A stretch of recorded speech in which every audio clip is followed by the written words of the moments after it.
আমরা সবাই জানি বিদ্যুৎ জলের মাধ্যমেও চলাচল করতে পারে। তো আজকের এই ভিডিওতে আমি 3 ধরনের জল নিয়েছি যেটা প্রচণ্ড ক্রেজি হতে চলেছে। একটা হচ্ছে আমাদের এখানকার নদীর জল, যেটা প্রচণ্ড নোনতা।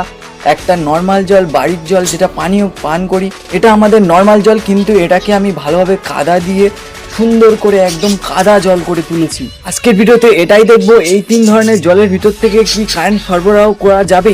ভিডিও শুরু করার আগে একটা কথা বলবো গাইস, ভিডিও দেখে কেউ কপি করতে যাবে না এবং বাড়িতে কেউ ট্রাই করতে যাবে না, কারণ এটা প্রচন্ড একটা রিস্কি কাজ। প্রথম অ্যাপ্লাই করব আমাদের নদীর জল, যেটা প্রচন্ড লবণাক্ত।